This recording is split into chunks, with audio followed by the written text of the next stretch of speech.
So, okay, got it. So, where's my Nagarjuna? So, what I thought I would do this mini course is a course on Buddhist skepticism. That is the understanding, a certain interpretation of Nagarjuna. But before I do that, so the main text will be the Vigrahavyāvartanī, which is a debate that Nagarjuna has with the Nyaya, but it's not a debate about metaphysics, it's a debate about the method that Madhyamaka should follow, and particular this concern, the conventional truth, which is the most difficult point in Madhyamaka. So this is what I want to explore. And but obviously I thought I would start with just a few reflections on the Mūlamadhyamakakārikā, which is still the most important text, and that's a text one has to ground any interpretation on that text.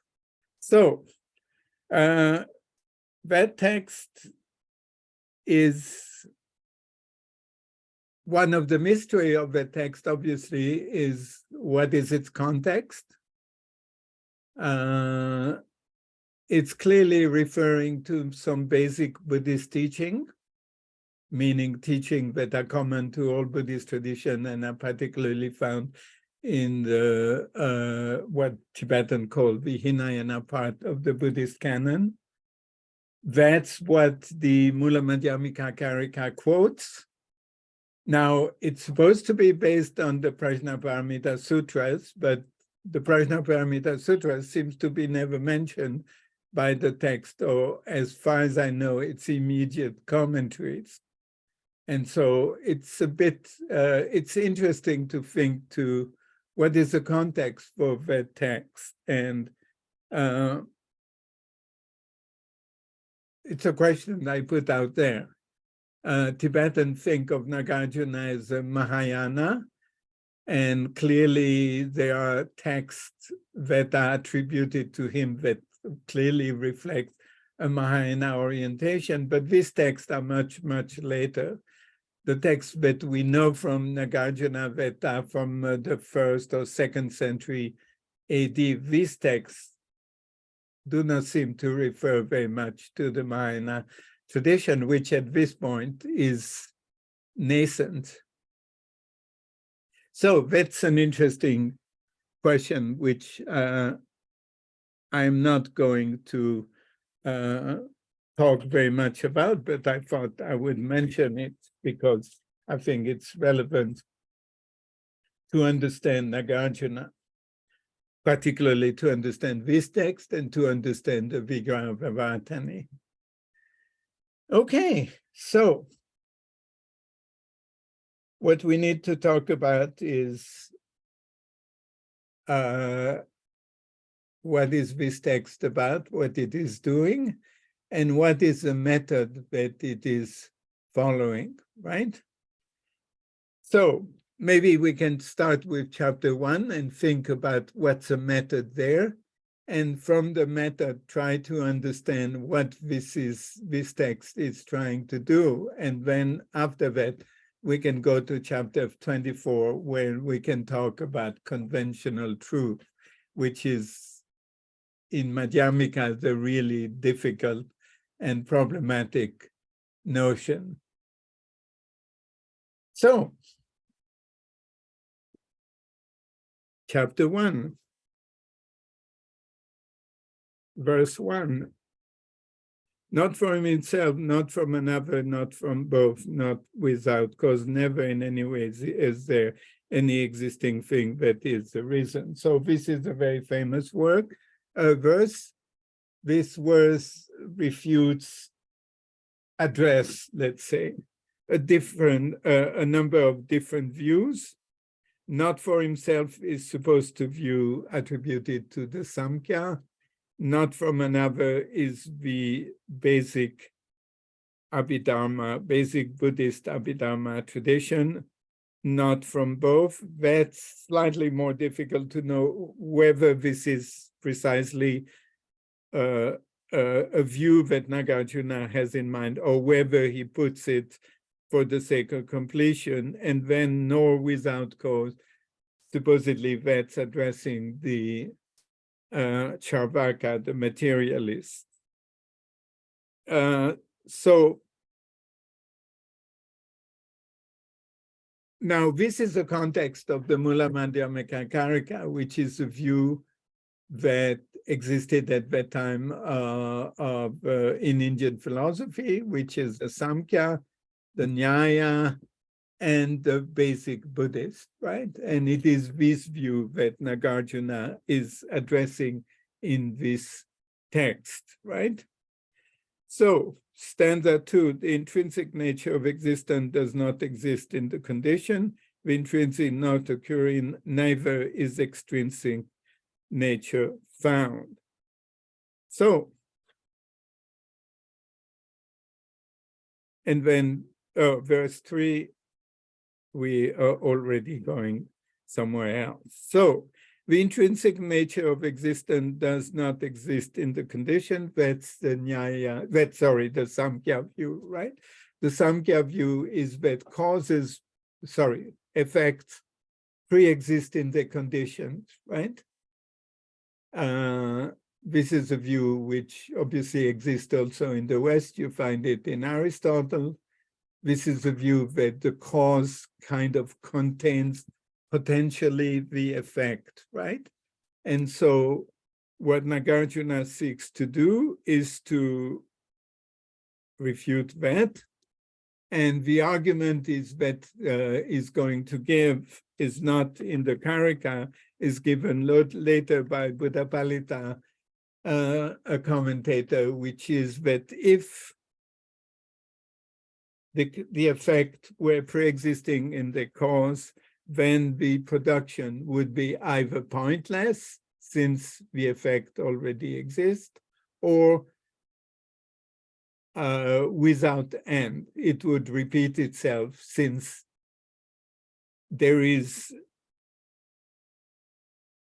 if there is a need for production to happen despite the fact that the effect already exists, then there is no point in which the production should cease. So you should have a continuous production of the same effect, or you have no production at all, since the effect pre-exists in the causes, right?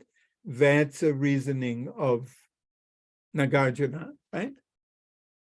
So what is interesting in that reasoning is that it doesn't seem to commit itself to a particular position, right? It refutes production from self by drawing the consequences of that production. And it doesn't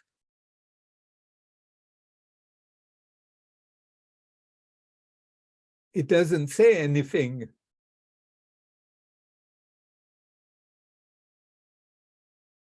it doesn't assert anything, right? It just says, if you think that, then this follows. Now we can ask, does this really follow? Which is a perfectly legitimate question. And then we can also understand, but so this is one type of point that is obviously useful to make. How good is this as an argument? And the second is what kind of argument it is, right? Everybody follows? What do you think of the argument? Do you think it's a good argument or it's a lousy argument?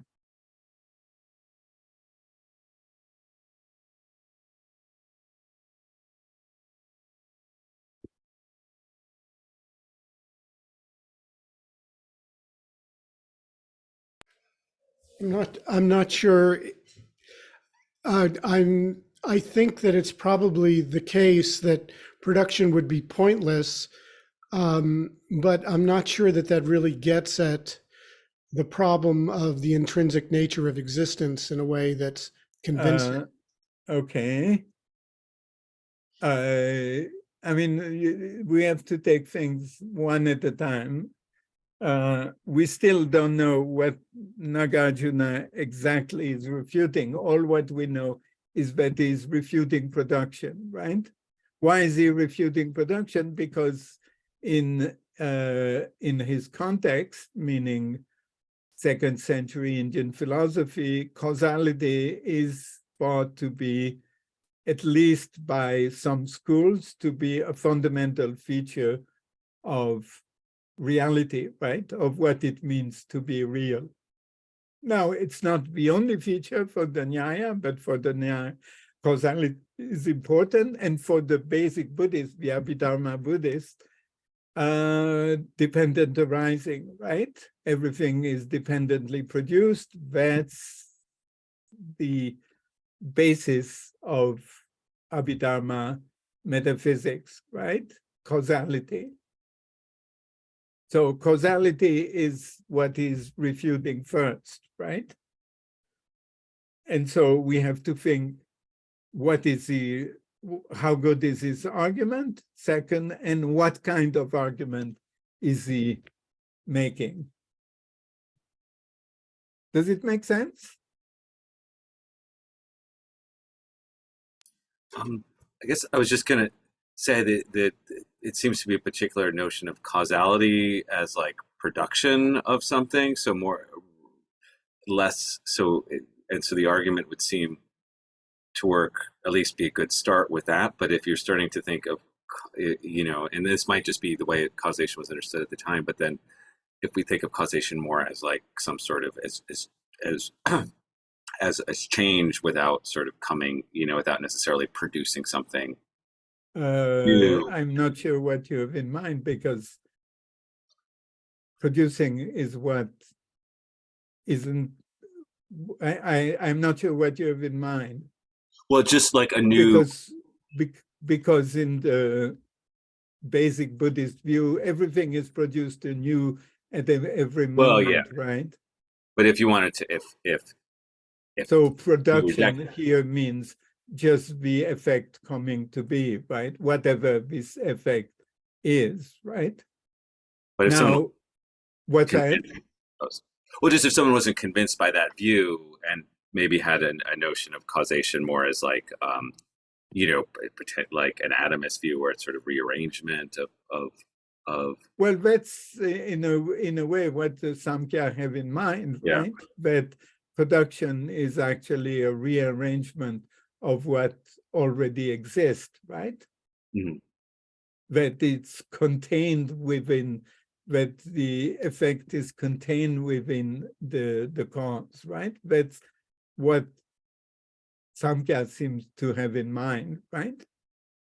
And Nagarjuna's argument is that when there is no point to production, right? Now, for Nagarjuna, and I think for all the Indian philosophers that I understand, causality and production go together. They think production means whatever is produced by causes, right? Yeah, I'm not sure, but yeah. I was wondering if you could maybe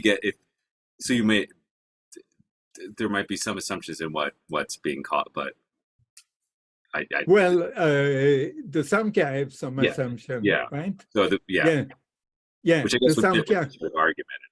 The Samkhya have some assumptions, right?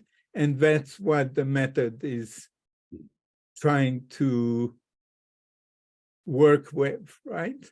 Is this assumption that the Samkhya have. Can I just ask where the correlation with of each part of the verse with those different schools is that in like, what do you mean the correlation? Oh, well, like that not from itself is he's addressing Samkhya, and then Is that in the like in the Yes, early commentary? Okay. yes, yeah.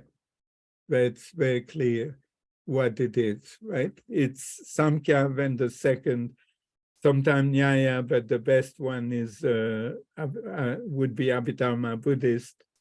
Now, not from both, that's a bit trickier. I'm not sure how clear the commentaries are. You could assume it's a Jain, which often like this kind of syncretic view that combines different view together. And then the not without cause is attributed to the materialist. But I'm not sure whether it's Tibetan commentaries or the Indian commentaries who do that. I think the question that I have is, why does production have to have a point? And that to me is one of the issues that I have with this particular refutation. Production could simply be pointless or pointful, and I don't see where there needs to be an intention to production. I think that's... No, it's not a question of intention. It's more a question of purpose, right? Or purpose. Yeah, the idea is that production presupposes that you bring something to be that was not, right? That's a point of production, right? I think that's all what Nagarjuna means.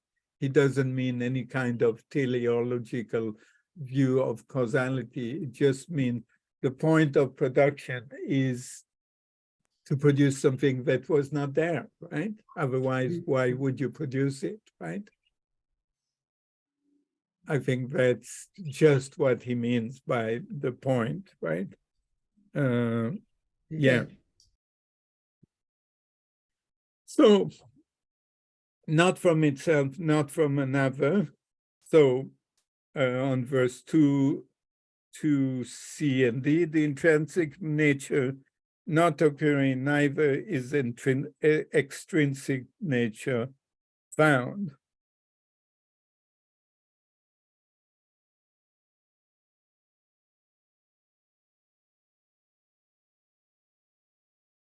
So commentators often talk about the fact that if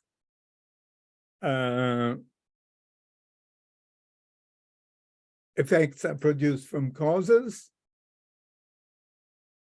production would be random because everything that exists earlier than the effect is equally other from the effect, right? From the point of view of the Abhidharma, right? For the Abhidharma, every real thing, and this is basic Buddhism, this is Dharmakirti as well, everything that is real is momentary, right? And being momentary is always different. At every moment is different from the preceding moment, right? And so the question is, what is the relation between the preceding moment and the following moment? And the relation can be one of identity or one of difference, right? And if it is a relation of difference, then the question is, what distinguishes the causes from the non-causes? Imagine an effect coming at point T2, sorry. At point T1, every real thing is equally other than the effect that will come at point T2, right? And so if this is the case, what differentiates causes from non-causes, right? That's Nagarjuna's second reasoning against production from another, right? And it's just based on the Abhidharma ontology, metaphysic view about how things are, which says that that things being momentary, they are constantly changing, and so everything is produced anew at every moment, right? And so there is the question is, how would you distinguish the causes of what is produced at moment T2 from the non-causes that exist also at moment T1, right? And that's Nagarjuna's second reasoning, right? So you can see what he's doing is trying to create these binaries, right? You say that causes are produced from effects are produced from causes. Okay, what's the relation between causes and effect? Is it a relation of identity, or is it a relation of difference, right?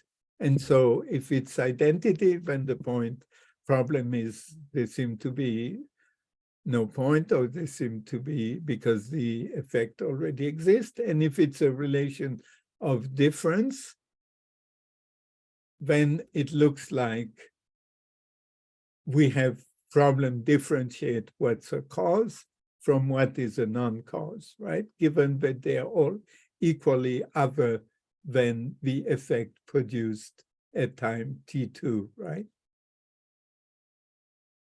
That's the second argument, right? Think it's a good argument?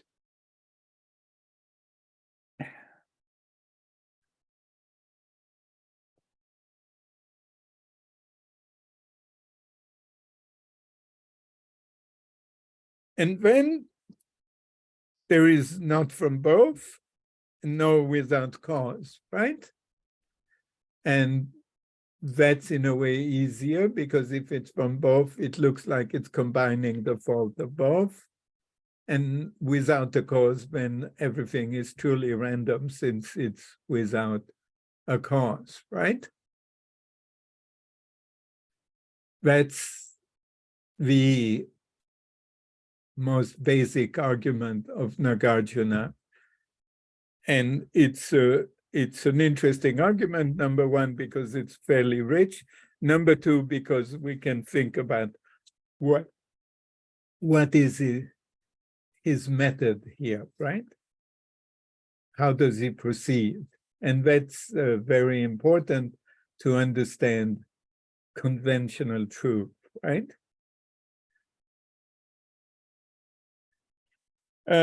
May I draw your attention on verse 5 of the first chapter? I think 5 and 6, it's pretty cute. They are said to be conditioned when something arises, dependent on when something has not arrived, why then are they not non-conditioned? Something cannot be called a condition whether the object that is supposed to be effect is not yet existent or already existent. So it's similar argument, but it's I think put in a very striking form, which is, when does the cause, if the cause produces the effect, when does the cause produce the effect? At time T1 or at time T2? At time T1, the effect does not exist. At time T2, the cause does not exist, right? And so, when? If causality is real, if causality is how things are, then shouldn't we be able to say when the causes act as, when something acts as a cause?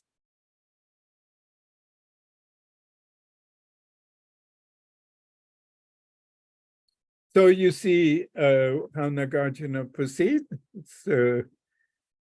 First, it's an argument about the identity. Second, it's an argument about temporality. what is interesting, what is common to both of this is the method, right? Nagarjuna never says things are like that because, or things are not like that because. It just says, if you assert this, then this follows, right?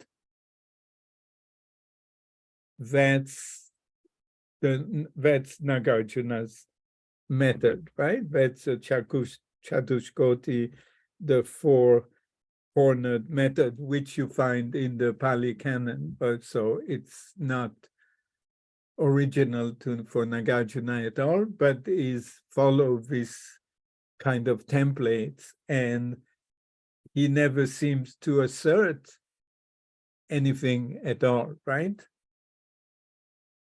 He just says, if you believe that, that follows. And then obviously at some point, somebody will ask, what do you believe? That's bound to happen, right? And that's chapter 24, right? Which is the most, which is also very important chapter, but which is in a way the more difficult chapter, because what is easy to understand is emptiness, right? What is difficult to understand is conventional truth. Emptiness is just what we have talked about, right? The fact that we cannot find things, how things are. That non-findability is the emptiness of the thing, right? That's easy peasy, right? And that's what Nagarjuna's reasonings are aimed to, well, here, delicate point, not to prove, because this is not a proof. So I don't know which word you want to use, suggest, entice the person to believe. You understand it's not a proof, right? It's just saying, if you believe this, this follows. If you believe that, that follows. Do you have any alternative? Yeah, let's combine the two, right? Self and other. Okay, if you combine the two, this follow. And then, okay, if you negate production, then we don't need to talk about, we already have won the debate, right? So these are not proofs, right? It's not trying to prove a point. That's a very important point, right? But Nagarjuna is not trying to prove anything. And in a way, this is what some commentators will start the dispute between Svatantrika and Prasangika. But if we look at Mūlamadhyamakakārikā, it's pretty clear that Nagarjuna has no intention of proving anything, right? He just lays out the consequences of the views of his opponent, right? Does it make sense?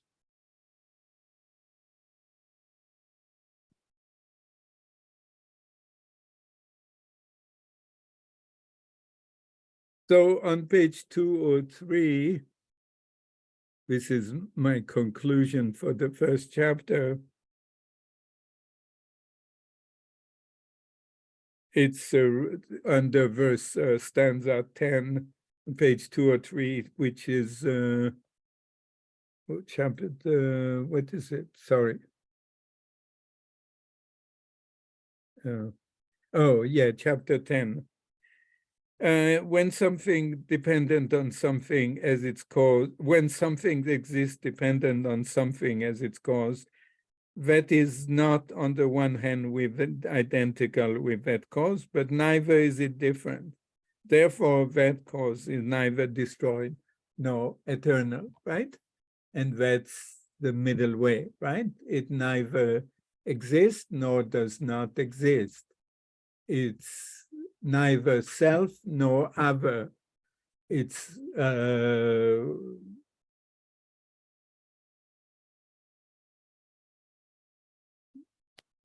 neither pre-existing in the object nor totally nor not there, right? That's Nagarjuna's middle way, right? Between being, non-being, existence, non-existence. And what we need to do is to understand what it means. So what it means, I mean, as we'll see in chapter 24, Nagarjuna doesn't want to negate conventional truth, conventional reality. He doesn't want, because what would be the problem if we negated conventional reality?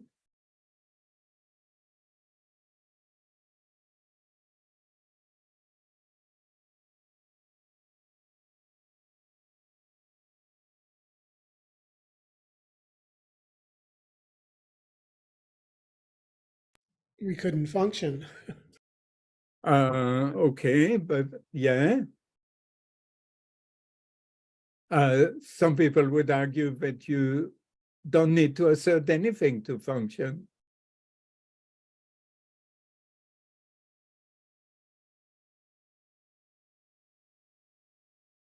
What would be the problem to assert that, yeah, everything is empty, there is nothing?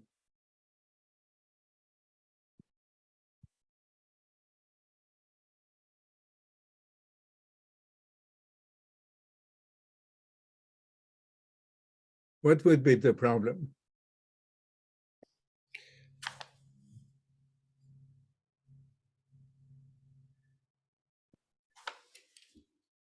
Well, the problem is that things would be either being or not being, right?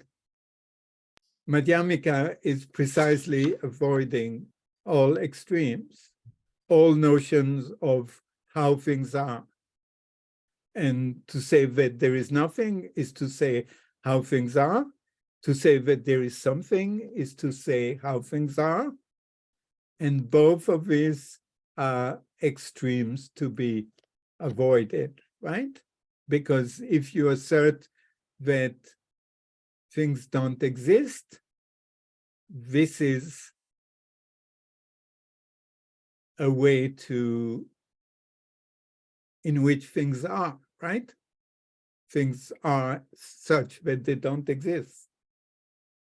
And so what Nagarjuna wants to avoid is any idea of findability, any idea of this is how things are. Now I understand.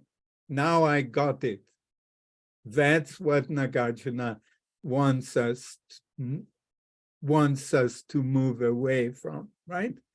He wants us to think, okay, things are not identical, so I got it, things are different. Cause and effect are not identical, cause and effect are different, right? Okay, I got it. And then he wants to blow this in our face. And basically, that's what he does throughout the book, right? He blows things in our face because what he wants us to do is to learn how to live without asserting how things are, right? And this is nisvabhavata, the absence of svabhava, right? So svabhava is how things are. This is now, translators have civil wars to decide what is the right translation of svabhava. Intrinsic existence, intrinsic nature, inherent nature. No. essence, and so on.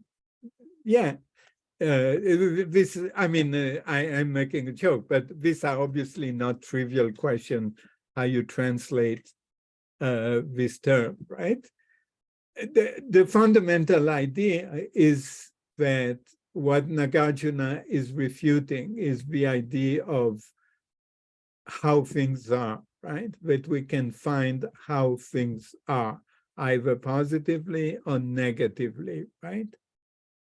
This is the fundamental idea. Svabhava is the own being. But if you go back to chapter 1,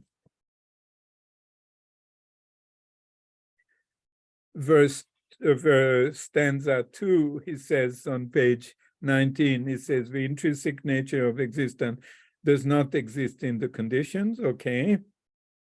The intrinsic nature nor occurring, neither is extrinsic nature found, right? So if there is, the problem is not svabhava, the problem is any assertion about how things are, right? Any bhava can be svabhava, can be abhava, not being, svabhava, own being, abhava, non-being, or it can be parabhava, other being. All of those are mode of existence, right? Of the things. And so Nagarjuna does not say, no, we cannot do that. He just says, tell me what mode of svabhava, what do you want, what do you assert? And then the Samkhya say, we assert that cause and effect are the same nature, svabhava, right? Okay, this is the problem. Then the Abhidharmists come and say, we assert that cause and effect are different. And then there is another set of problems, right? This is, if you want, what now Vimalakirti, this is what Vimalakirti does, right? In a much more metaphorical, much more kind of playful way. This is a play, right? It's a sutra, it's not a shastra. Shastra is supposed to be serious, right? Sutra are playful, but that's what Vimalakirti does. Now, I'm not a Vimalakirti expert as far as the date of Vimalakirti Sutra. I don't know whether it predates. I think it does not predate Nagarjuna, but I could be wrong on that. I think it's probably sutra that appears later. Obviously, where Mahayana Sutra comes from is a big set of worms. It's a big can of worms. Right? But here we don't even need to deal with that, because so far we haven't seen anything which is particularly different from what we find in basic Buddhist canons like the Pali Canon and the Chinese Agama and so on, right? That's what I call basic Buddhism. And what we have said so far is totally congruent with basic Buddhism, right? And so we, in a way, don't need to think about whether Nagarjuna was really not, because so far there is nothing particularly Mahayanist in this work, nor in the Vigrahavyāvartanī is there anything particularly Mahayanist. And then I let you read the Ratnavali and decide whether this is real Mahayanist text or not.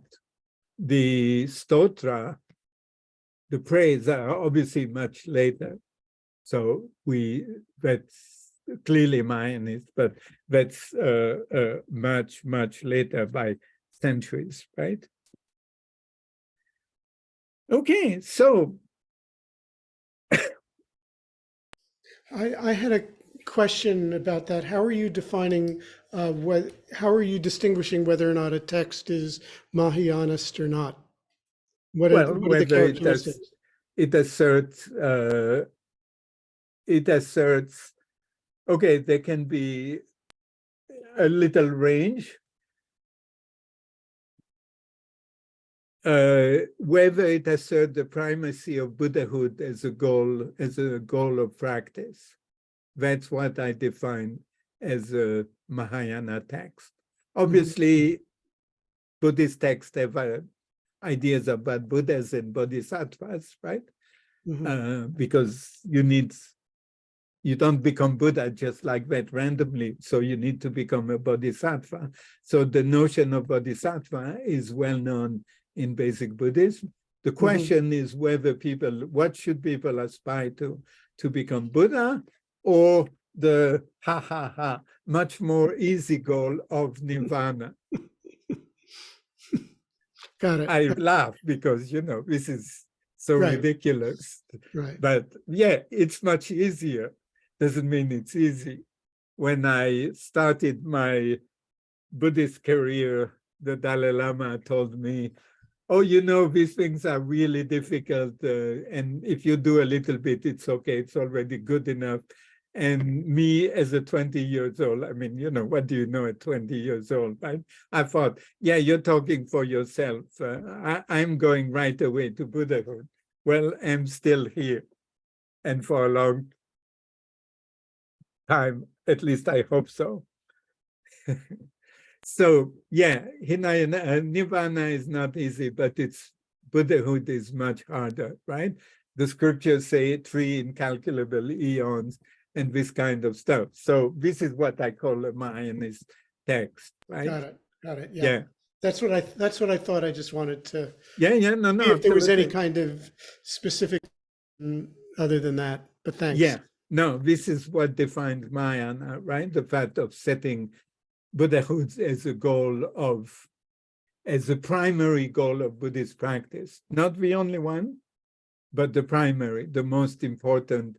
The most important. I don't want to say the most elevated, because every Buddhist believes that Buddhahood is the most elevated goal, right? Nobody has any qualm about that, right? The difference is whether people should really aspire to that, or whether they can just admire that and think, well, I might just go for nirvana for the time being, right? That's already not so easy. Okay, everybody on board? So, what is being at stake here is the idea of how things are, right? And what we have looked at is Nagarjuna's idea of how do you deal with it, with this idea of how things are, right? And causality is the first chapter, then you have movement and so on. So you have many notions who get examined through the same kind of binary method, right? In which you ask the other person, what's your view? And then as soon as the person has the makes the unfortunate mistake to say, this is my view, Vimalakirti pounds on them and make fun of them, right? Well, here it's not Vimalakirti, it's Nagarjuna who says, well, if you have this view, this fault, you have this and that problem, right?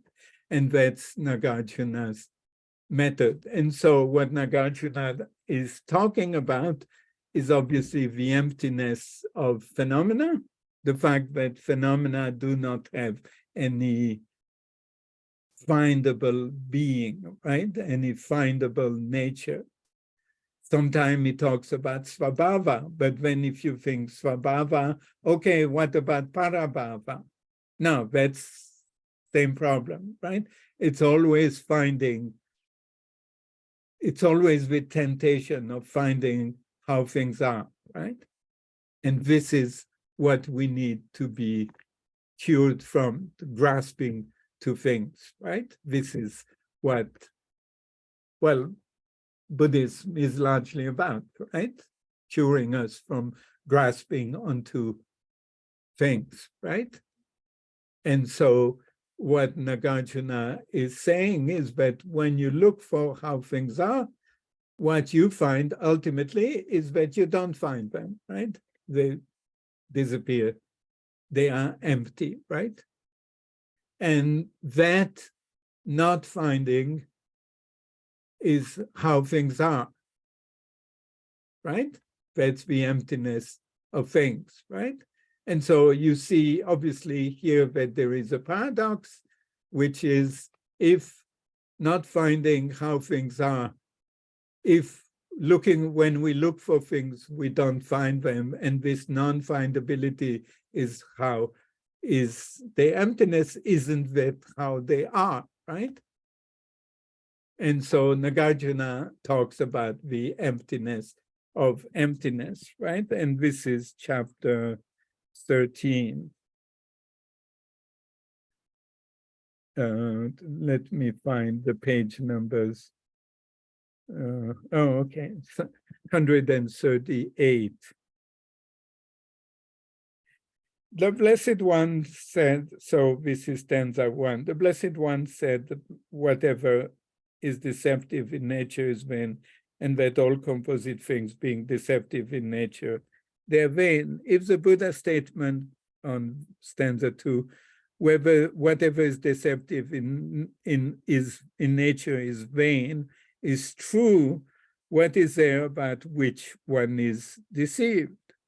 This is what was said by the Blessed One for the illumination of emptiness, right?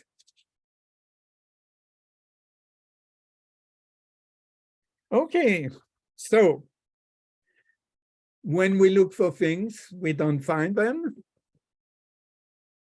They disappear. They are evanescent, they are vain, right? And this is true of all the composite things. Being deceptive in nature, they are vain, right? They look like they exist, but they don't. Do they not exist? No, neither that, but we cannot find them, right? The question is then, if the Buddha statement, whatever is deceptive in nature is vain, is true, then what about which one is deceived? What is one deceived about? Reality? Emptiness? Meaning, when we look for things, we don't find them. When we look for emptiness, we don't find it either, right?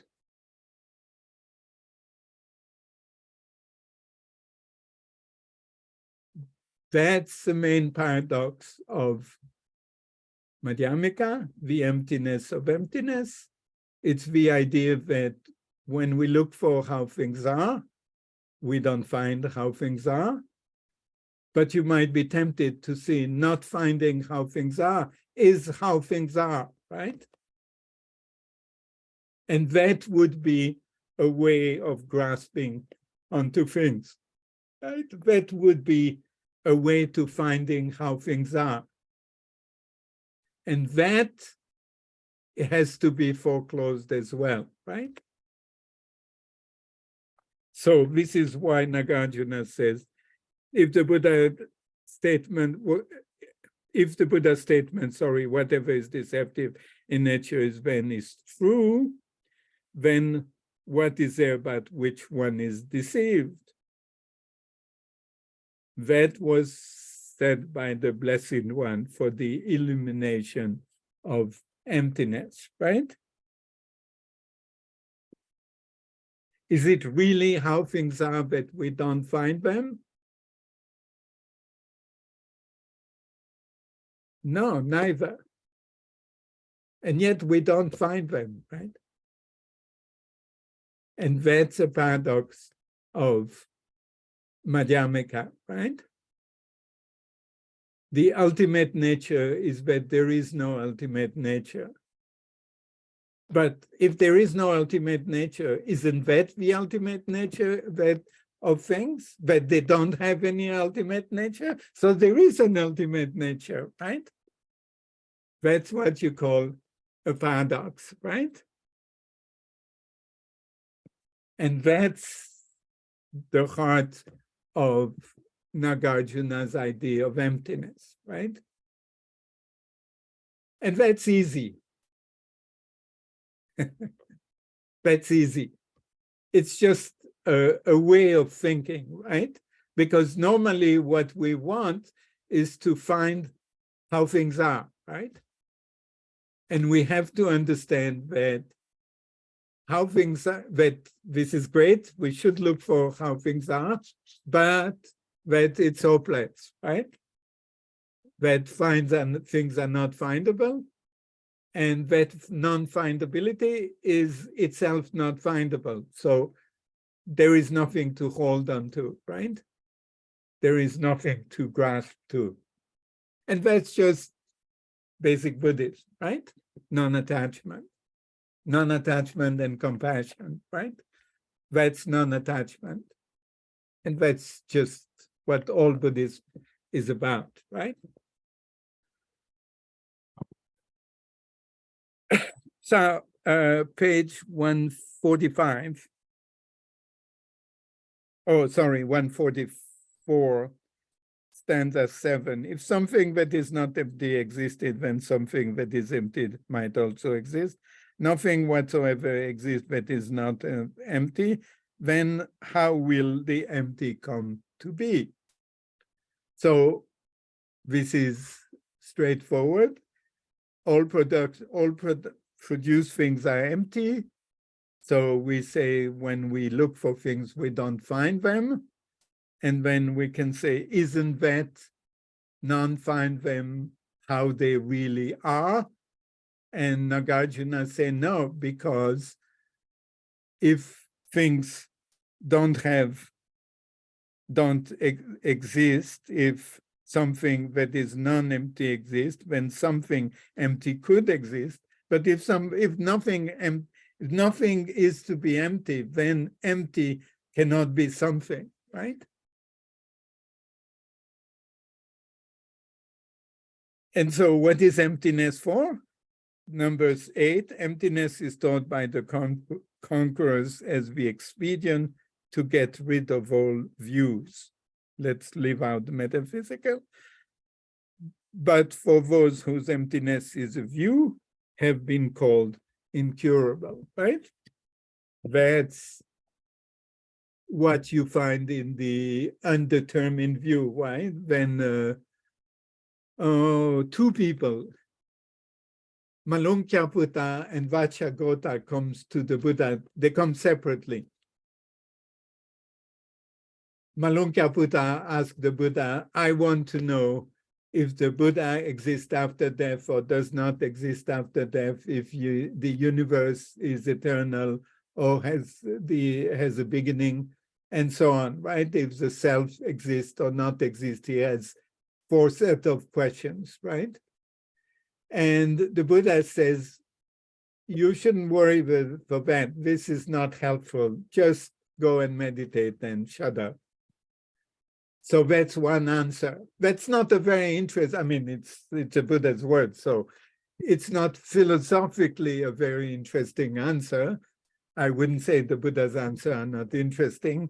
I would never say that. But philosophically, that's not a terribly interesting answer. It's just a pragmatic answer. It's just like, yeah, you're lost into intellectualization. Just go and meditate and this will be more helpful for you, right? The more interesting sutra is the one when the Buddha talks to Vacchagotta. And there the Buddha talks about having a view. Your problem is that you have a view, right? And that's, I think, exactly what Nagarjuna has in mind here. So emptiness is taught by the conqueror as the expedient to get rid of all views. What is a view? It's a view about how things are positively or how things are negatively. This is how things are.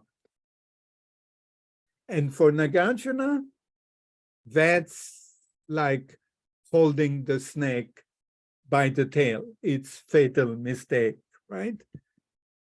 the snake will coil and bite you back. I mean, this is not a garden state. It's a cobra, or I don't know, one of his nasty Indian snakes.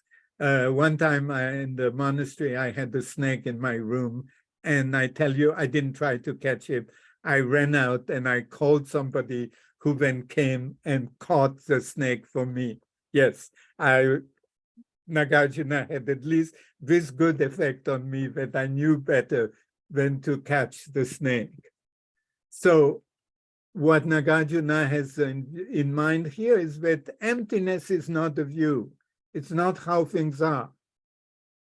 It's an expedient means, right? Skillful means.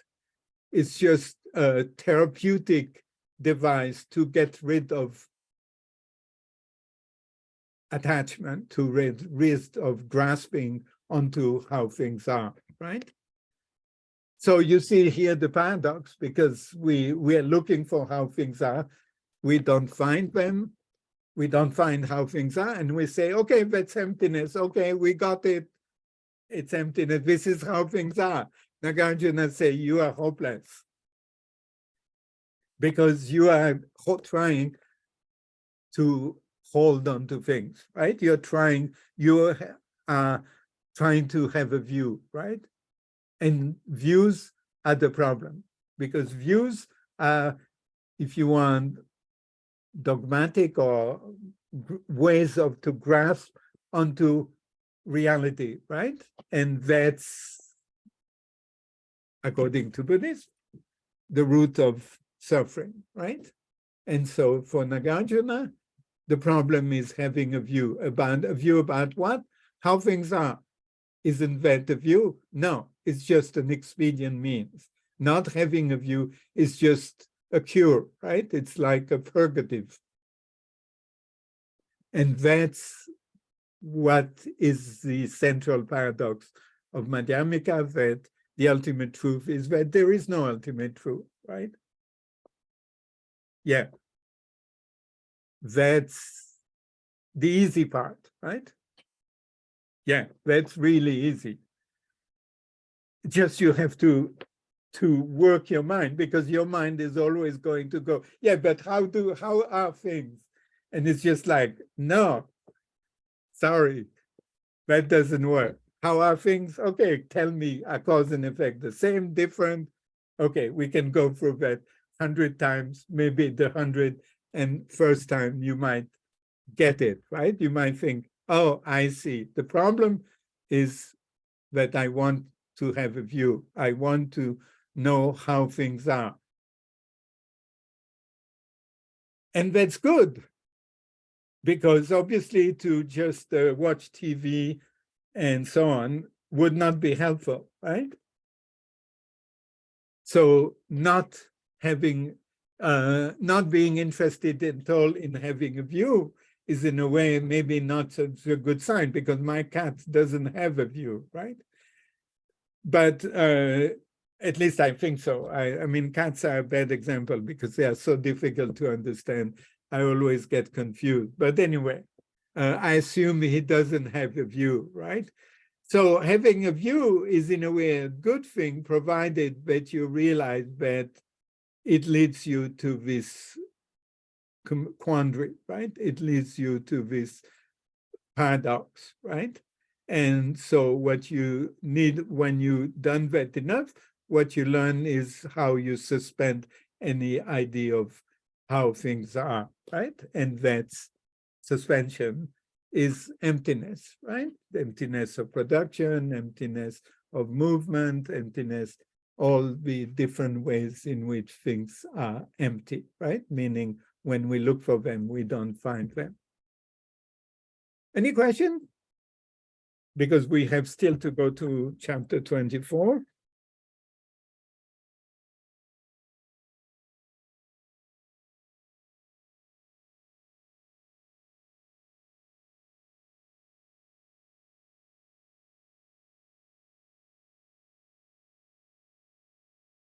So,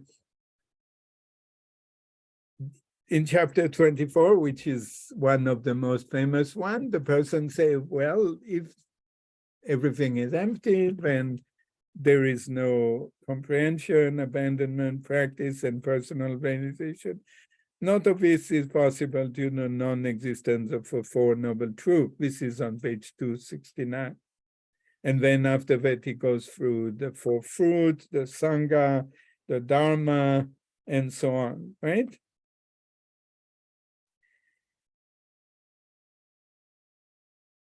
And on page 271, Nagarjuna begins his answer, stanza 7. He will say that you do understand the point of emptiness. Emptiness itself and the meaning of emptiness is where you're thus frustrated. The Dharma teaching of the Buddha rests on the two truths, conventional truth and ultimate truth. So this is where things start to become really difficult. And the reason they become really difficult, because emptiness is easy. Because emptiness is this way of thinking about the impossibility of finding how things are.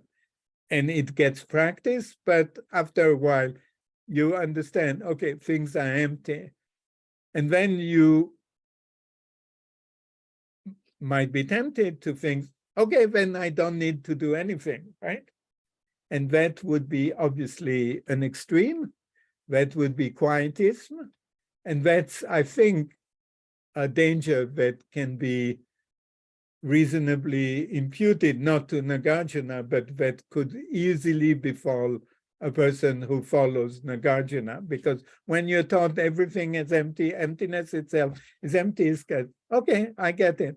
Okay, we don't need to do anything, right? It's all empty. What does it matter? And that would be obviously terrible, right?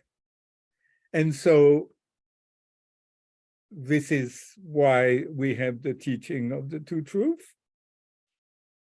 The problem is that given that there is no svabhava, that there is no bhava, that there is no abhava, there is no basis in reality, it's going to be very difficult to understand what the hell is conventional truth. Because it would be easy to say, oh yeah, things are empty, but yeah, my car is real, and therefore, if I have an accident with my car, I will be really upset. Yeah, no, that's not the point of emptiness. The point of emptiness is not just a kind of empty intellectual exercise which gives you some satisfaction, is really to undo our grasping to things, right? Our holding to things. And so when we undo this grasping, question is, what are we left with, right? And in the Abhidharma, this is an easy question. It's an easy question because the teaching is based on dependent arising, right? We understand that things are momentary. And so when we're dealing with large-scale objects, be it the self or be an external object, we understand that those are conventional truth. There is in reality no car. There are just a bunch of parts that are put together to make a car, right? That's easy. We understand that car is okay, we can accept car is conventional. What's real is the stuff that car is made of, right? Call them particles, atom, whatever you want to call. That's real. That's momentary. That change moment by moment, but that's real. In the Abhidharma, that's ultimate truth, right? And so in the Abhidharma, the distinction between conventional truth and ultimate truth is pretty easy. It's just the distinction between the way we talk about things conventionally and the way they exist in reality, right? No, easy. Makes total sense. Completely consistent. Okay, you might think, well, car is not really conventional. I think it's real or something like that. Okay, you may have this one, but that's not really you're not going to go very far then, but because you can always say, yeah, car is not real, but it's just a conventional way that we deal with this bunch of stuff which makes a car, right? Okay, easy, totally consistent logic. Here, this is not what we're talking about. There is no basis, right? When we say the car is conventional, what do we mean?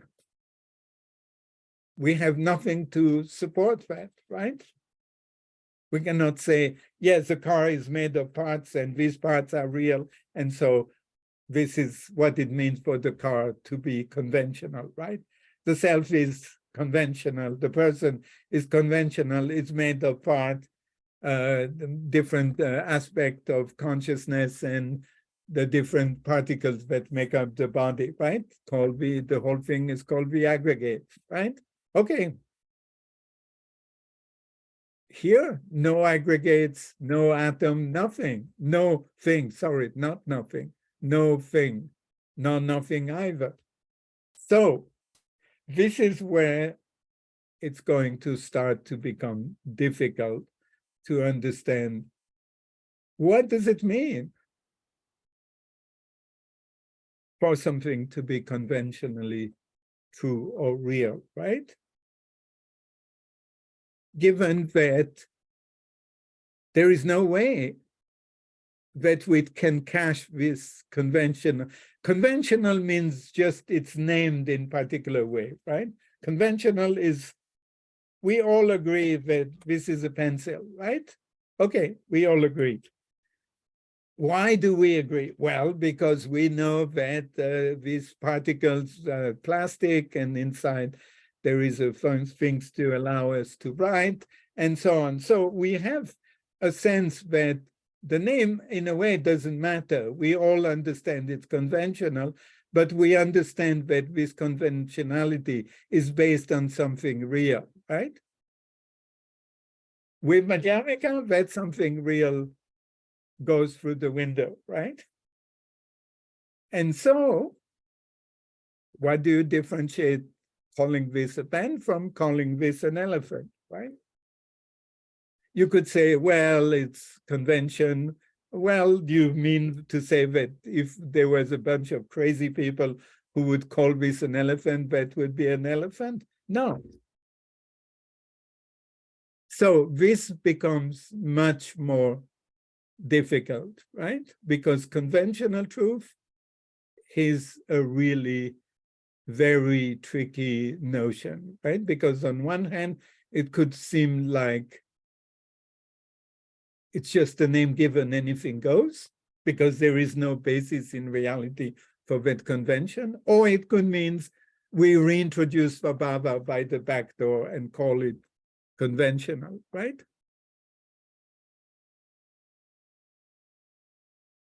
So that's conventional truth, right? The Dharma teaching of the Buddha rests on the two truths, conventional truth and ultimate truth.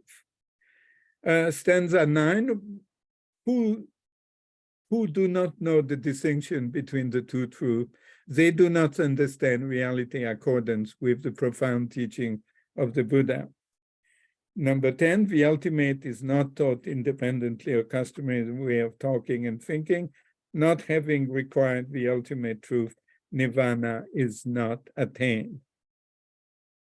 And then on number 11, this is a snake. Emptiness misunderstood, destroyed the slow-witted, like a serpent wrongly had or a spell wrongly executed. And then we can skip a few and go to 14. All is possible when emptiness is possible on page 276. And then on page 218, probably one of the most famous, if not the famous verse is dependent of origination we declare to be emptiness. Emptiness is a dependent concept, just that is the middle path. And then on 19, it says, there being no Dharma whatsoever, that is not dependent on origination, it follows that there is no Dharma whatsoever that is non-empty. And then 20, if all this is non-empty, there is neither origination nor cessation, it follows for you that there is the non-existence of the Four Noble Truths. So we understand that for Nagarjuna, the goal is not nihilism. There is dependent origination, because otherwise things would be non-existent.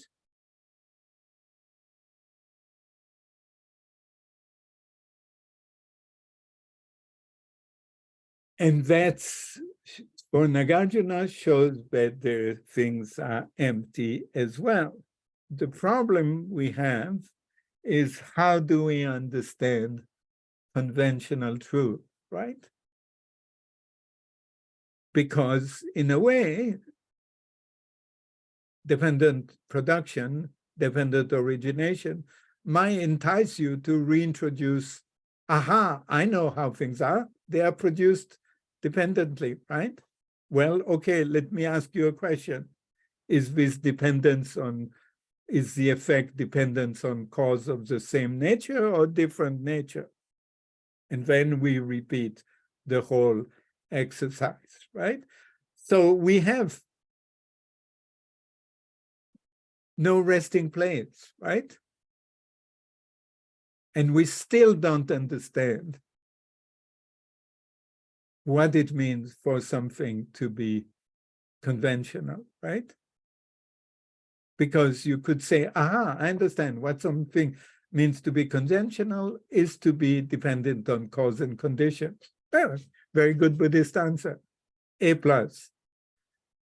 Yeah, okay, then I have a small question. Please tell me, when things are dependent on their causes, are they of the same nature with their causes, or are they of a different nature from their causes? If they are the same nature of their causes, then production is pointless. If they are of different nature, then it's impossible to make a distinction between what's a cause and what's a non-cause. So please tell me which one it is. And the answer is, I don't know. It's not like that. How is it? Well, dependent origin. What does it mean, dependent origination? How do you distinguish what's conventionally true from what is not completely false, right? And that's the big problem of Madhyamaka, and that's where Prasangika, so-called Prasangika and Svatantrika are going to debate a little bit. We'll talk about that next time, or the time after. This is part of the Vigrahavyāvartanī. But this is a difficult notion of Madhyamaka. And that difficult notion is clear on page 272 in the commentary. The term, when the commentator, who is Mark Sidgwick, but that's in all the text, so this is not him at all. We translate as conventional is a compound made of two words, loka and samvriti. Chandrakirti gives three distinct etymology for samvriti. One is concealing. The other is mutual dependency. And the third one is object of conduct of ordinary people, meaning object of linguistic convention, right?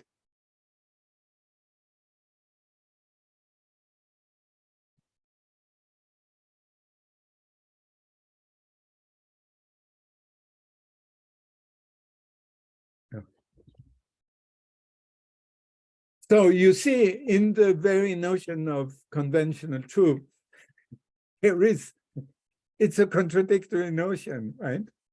It says it's false. At the same time, it says it marks dependence, right? So if it's dependent, it's not false. If it's false, how can it be dependent, right? This is the problem of conventional truth, right? What are we talking about when we're talking about conventional truth? Are we just saying whatever people decide is what it is? No, obviously not. That would be that's just wishful thinking, right? So it's not that just whatever a given community decide to do is what is true, right? No, that's way too simple. Again, it's the same temptation we have to try to find how things really are, right? And that doesn't work. So what works? That's what Svatantrika and Prasangika are going to fight about, right? What does it mean to be conventionally true, right? Tsongkhapa has some interesting idea. It means, he thinks it just means not being contradicted by a pramana, meaning a form of knowledge. But then, obviously, please tell us what is a pramana, right? We would be delighted to hear.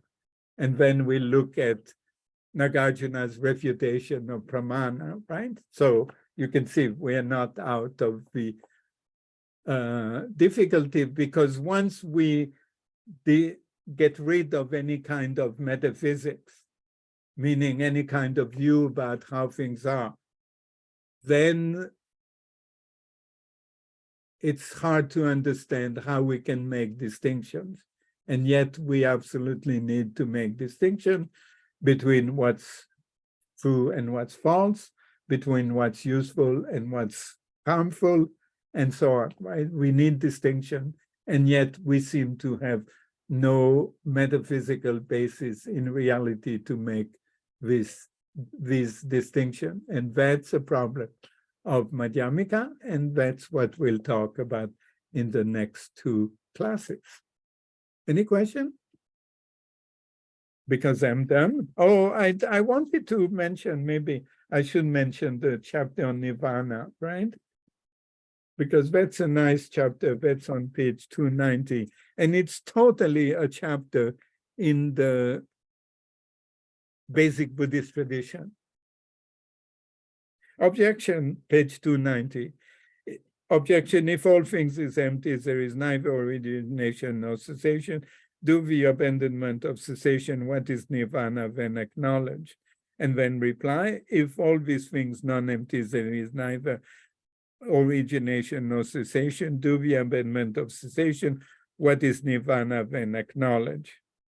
Not abandoned, not acquired, not annihilated, not eternal, not ceased, not arisen, thus nirvana is said to be. And then on page 291, nirvana is not, on the one hand, an existent. If it were, its having the characteristic of old age and death would follow, for there is no existence devoid of old age and death. And if nirvana were an existent, nirvana would be conditioned, for never is there found any existence that is not conditioned. If nirvana were non-existent, if nirvana were an existence, how could one say that nirvana is non-dependent? For never is there found any existence that is non-dependent. If nirvana is not existent, how nirvana will be an absence?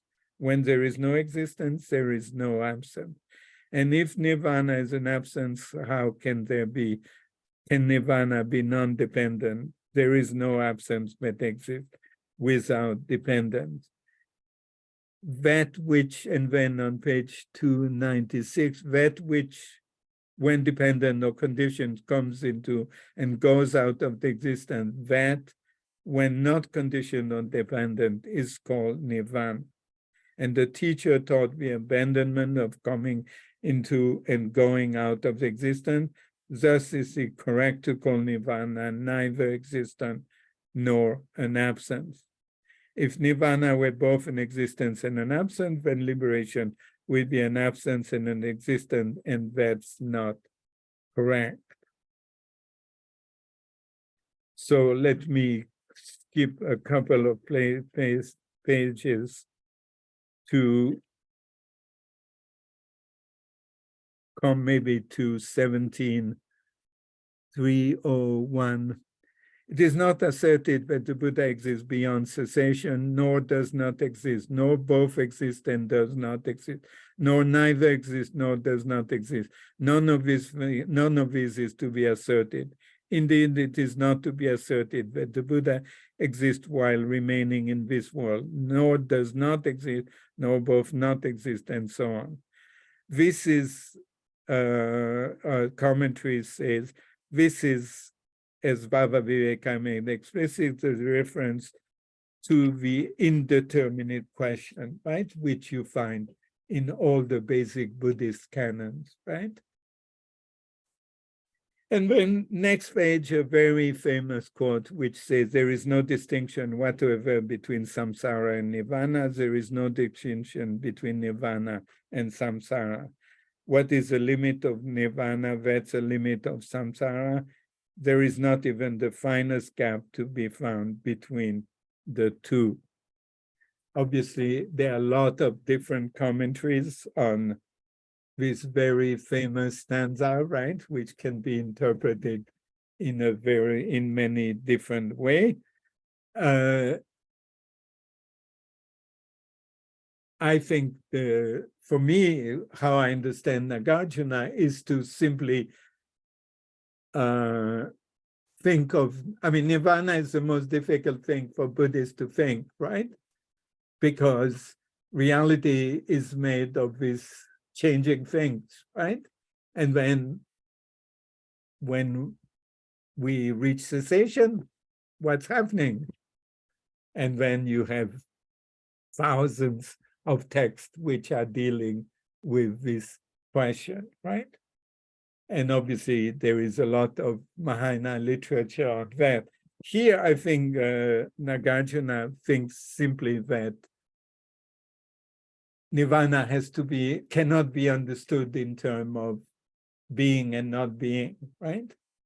And that therefore, when we ask that question, whether nirvana, what happens when the Buddha reached nirvana, does it cease to exist or does it exist? This reintroduces the poison, which is this thinking about reality in terms of how things are, right? And this is what we need to purge ourselves from, is this craving to grasp onto how things are, right? And so the Buddha neither is nor is not, right? Because both of these categories. All what we can say is, yeah, the people who were fortunate enough to be born at the time of the Buddha and to encounter the Buddha saw somebody who was the Buddha, and then after that, we cannot say whether he is or is not, right?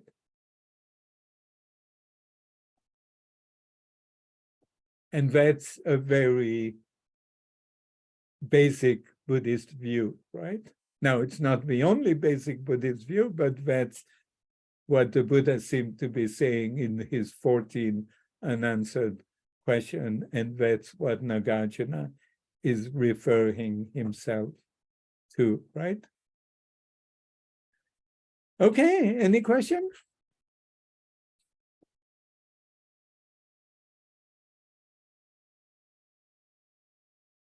So we have dealt with the easy stuff, which is ultimate reality, ultimate truth. So next time we'll start talking about the Vigrahavyāvartanī, which is, we're going to try to understand what does it mean to be conventionally true, right? Because to do that, we need to understand what does it mean to be a pramana, a form of knowledge, right? And that's not such an easy task if we get rid of the possibility of finding how things are, right? How we're going to distinguish what is true, what is knowledge, from what is falsity, right? And that's Vigrahavyāvartanī. Okay. Am I correct? We don't have class next week. Is that correct? That's right, because I'm away. Great. Okay, see you in 2 weeks. Thank you. Thank you very much. Have a good night. Thank you, Sunny. Good night, everybody. Bye.